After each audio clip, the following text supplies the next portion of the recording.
Marketing and selling is essential in your online business. And when you have the right strategies and mindset, you not only can make a lot of money, but you can change a lot of lives. Welcome to the Online Marketing Podcast, where we help course creators, membership owners, and coaches market and sell their offers. We're your hosts, Paul and Melissa Pruitt. Let's dive in and get started.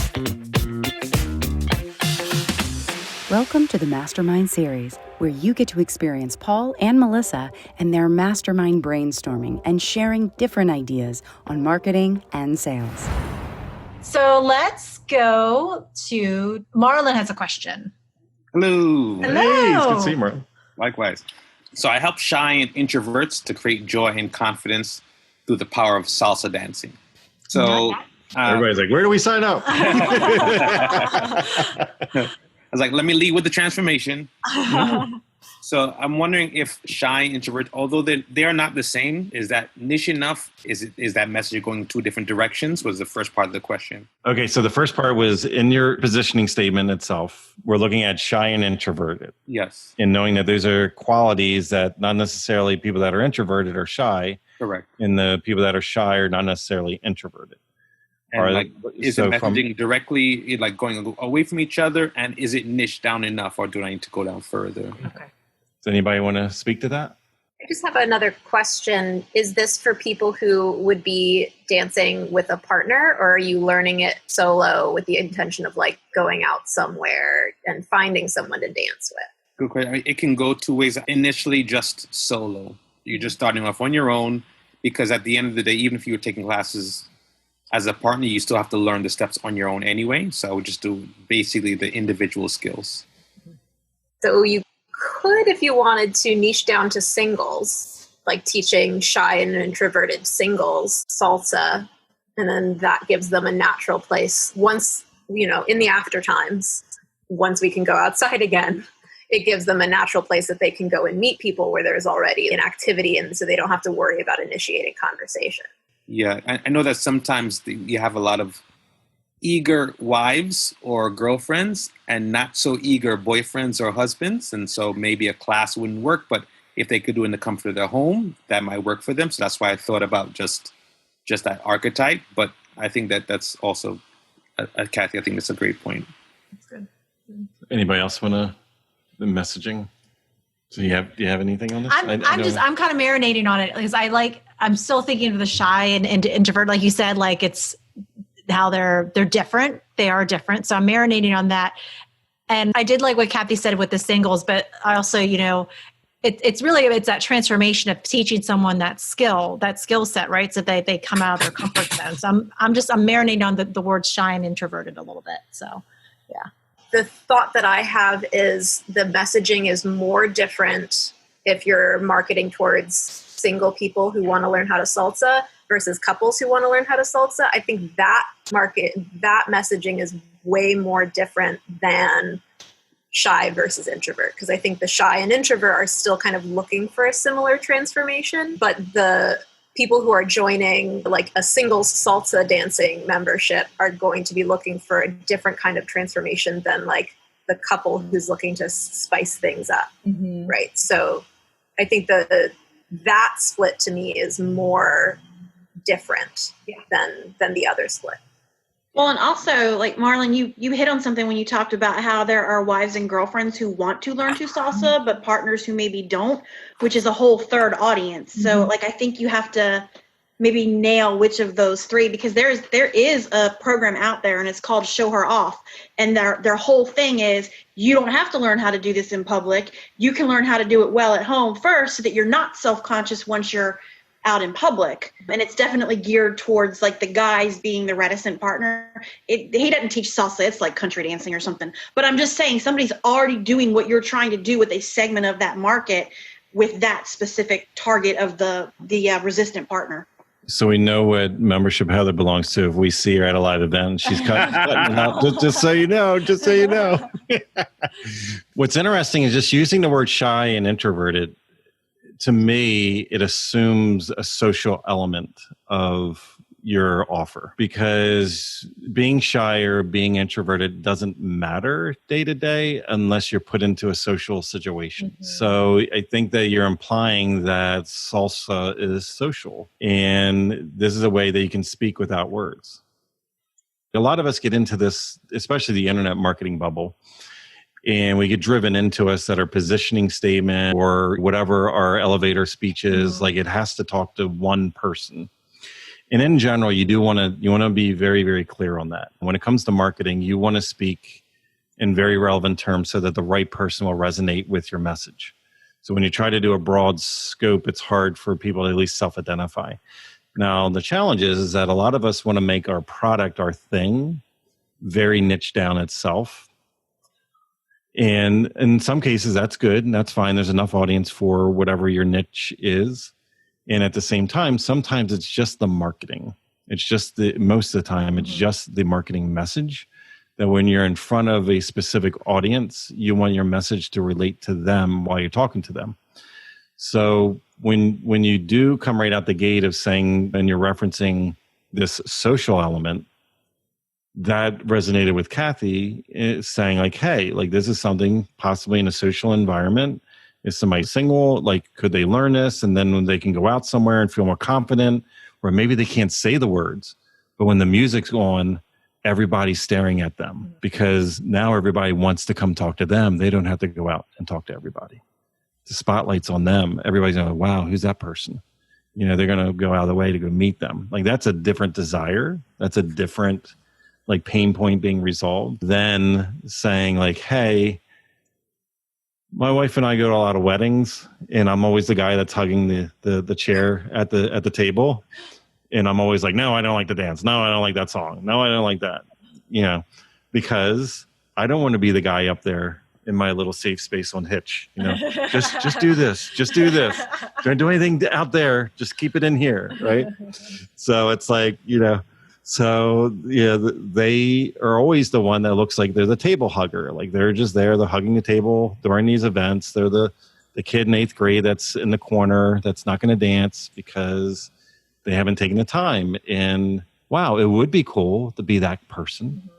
You know, I'm not looking for a date. I already have my wife. I already have my husband. They're there with their partner. You know, that serves a different potential social element, but it doesn't mean while you're going out into the world, you can't message to either of those depending on the audience you're in front of. That's where everybody messes up. Okay.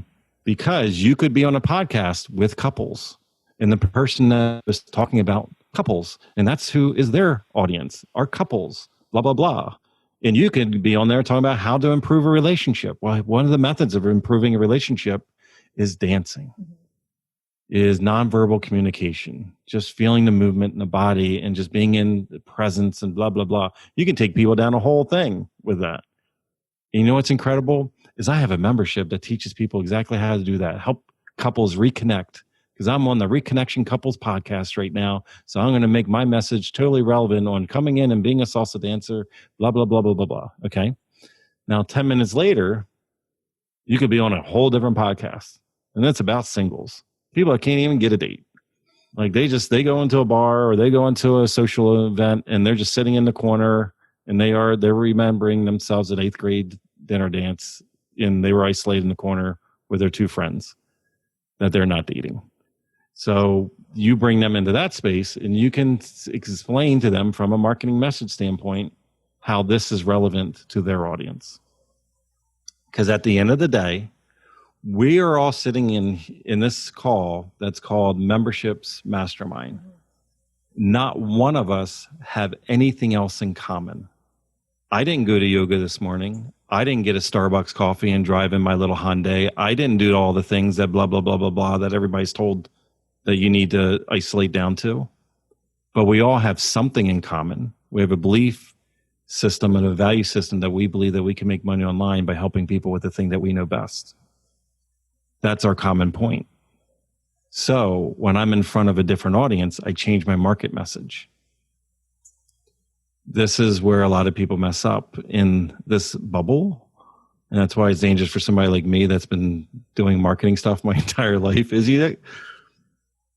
McDonald's will advertise different given the demographic and the viewership of a magazine, of a television station, you flip to any station, any channel, any messaging. If they're on Lifetime, Family Lifetime, it's going to be totally different than if they're on MTV.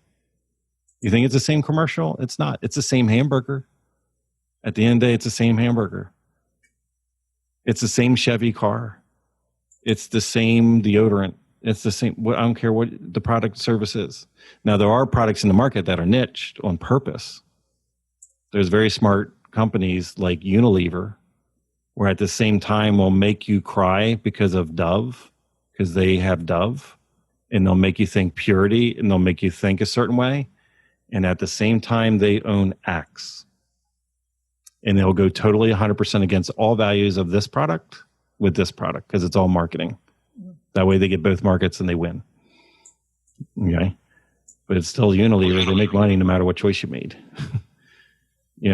So I just want you to, for all of us, know your market message for the audience you're in front of. I think that's why I was getting stuck with the single and introverted. It's because it's really what the salsa dancing does for you internally with, like, you know what I mean? And then that's how you convey it to wherever, you're talking to the singles, the couples, the girlfriends that want to get together for a fun girls' night out.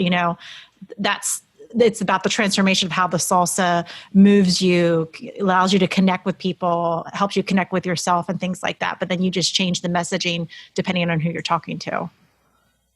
So basically the dancing, everybody kind of learns dancing the same way, and just adapting the messaging based on that McDonald's example. How does that resonate for that particular audience? Because at the end of the day, dancing's still dancing. Yeah, the dancing is just a vehicle. All of us have our thing. It's the vehicle.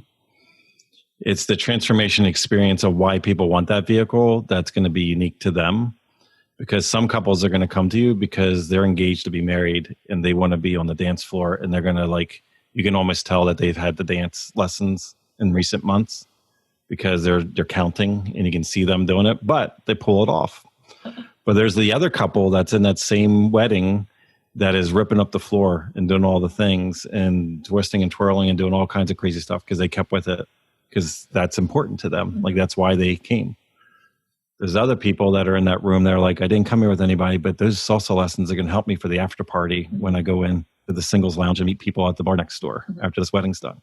What are the people, what part of their life, why are they coming to you for your thing, for your vehicle? But they're stepping into that vehicle. I look at it as like a bus. We go around and we gather people on our bus, but there's different reasons why they're in a bus. They all have a different reason why they're on our bus. The vehicle is our thing that'll get them to where they want to go, but they're all in that bus for a different reason, but they're getting that same transformation. They're getting the vehicle, but what is it? So just message to the people, look for the people. Why have people come to you in the past for salsa lessons or for any of our things? These people are real people that made a decision in their life, in the life moment that they had. Why did they buy your thing? And there's probably other people in that same life moment that also want your thing, and you can speak to them in their life moment. Today, you could actually target Facebook ads to recently engaged brides and grooms 3 months or less. And you can say, don't you want to look like the star at your wedding? Learn online salsa dancing today. Be ready before your wedding. Click here to find out more. And just speak right to their life event, right where they're at. You could do single within a certain age group that they're going out to the clubs and the bars. At least they were when they're not social distancing. And just say, hey, when social distancing's over, instead of being the wallflower in the corner, don't you want to be the one in the middle of the room that everybody wants to be the dance partner at the club? Learn salsa while quarantining. Be the center of attention in the room, when we all get back to normal again. Mm-hmm. You're speaking right to that person, right where they're at. You see how effective that messaging could be for that person. Hopefully I didn't make this worse for all of you. I'm sorry. I think that's where I was being stuck. I was trying to be one thing for one person, where, as you said, based on the messaging, I can be many things for different people because, as you said, it's just a vehicle. Yeah, but just make sure that whoever you're in front of, that you can, the whole idea, the whole avatar thing is for us to know how to message when we're in front of that person. Just so you can, Because have you guys ever been in a networking event? It's like, yeah, hi, my name is Paul, and this is my elevator pitch, and this is what I do, and this is robotic, and this sounds the same for everybody that comes in front of me. And you like tune out. But the person that says, hey, what do you do for a living? Oh, wow. You know what? Oh, you're a lawyer? Well, you know what? I do corporate headshots, and lawyers are some of my clients, you know, blah, blah, blah. There's so-and-so and so-and-so and so. And you're like, oh, wow, I need a headshot. And then you walk 5 feet away and you talk to somebody else. They're like, oh, I'm a school teacher. Oh, my goodness, you're a school teacher. You know what? I'm a headshot photographer. And every time a school teacher wins an award, I always get called to do their headshot. Isn't that incredible? You get it? So, but in this world, you're like, just find one lane, stick to it. And that's all you're known for. That does work if you do what the influencers do. And that is you rely 80-90% of your income off of affiliate income, because everybody else that doesn't do your thing will send their traffic to you and you make a whole bunch of money. And then when they launch, you send your traffic to them because they stay in their lane and they make a whole bunch of money. But when you don't have that type of traffic network, it doesn't work as well in the real world. Thank you. Awesome. Well, I want to hear more about the salsa dancing. I think you got some members. I might be reaching out to you. You can do a founding member launch just off of the call, man. I love it. If you would like to work with us and our team to help you snap up more sales and incredible clients with a stellar marketing strategy that works, go to adaptivemembership.com and sign up for our wait list. We have a limited number of spots in our exclusive program to set you up for success and take action. We're waiting for you at adaptivemembership.com.